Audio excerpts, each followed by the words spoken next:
अरे काय भाऊ कसं वाटतंय? वा, खूप छान वाटतंय. आणि तुम्हाला सगळ्यांना इतक्या दिवसांनी भेटून तर खूप आनंद झालाय. पण खरं म्हणजे एवढं सगळं तुम्ही कराल याची मला कल्पनाच नव्हती. बऱ्याच दिवसांनी आलात ना म्हणून असं वाटतंय. पण शिवा, याआधी सुद्धा मी बऱ्याच दिवसांसाठी म्हणून बाहेर गावी गेलो होतो. पण मी जेव्हा यायचो परत तेव्हा सीताला फोन करायचो आणि मग सीता माझ्यासाठी काहीतरी आवडीचा पदार्थ तयार करून ठेवायची. आज तुम्ही म्हणजे एकावर एक सुखद धक्के देताय मला.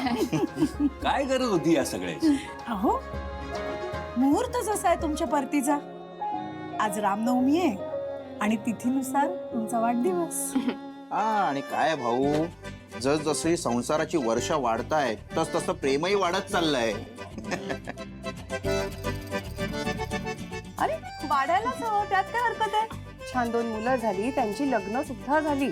मग आता संसार ऑटो मोडवर न जाण्यासाठी हे असं सगळं व्हायलाच हवं. हो की नाही ताई? एकदम करेक्ट काकू. बरं चला या.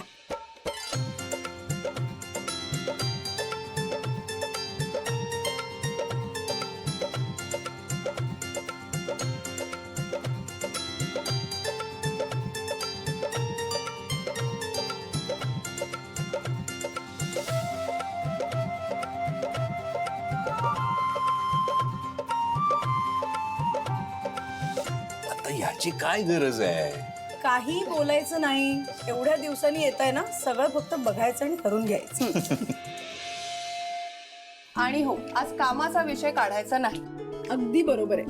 अगं पण ते अहो, आज भाऊंचा वाढदिवस आहे आणि त्यात घरात रामनवमीचा सण आहे. तेव्हा कामाची तुमची बैठक काय ती उद्या करा. मी म्हटल्यानंतर काय आज्ञा पाळावीच लागणार. आणि तुम्ही इतक्या दिवसांनी आलाय, जरा थोडा आराम करून घ्या आणि मग पूजा वगैरे सगळं करू. काही थकलो नाहीये मी, काही आराम बिराम करायचा नाहीये. आपण पूजा करून घेऊ. ते रामरक्षा पठण ठेवलं असशीलच ना आज? हो, आणि संध्याकाळी कीर्तन पण आहे. अरे वा.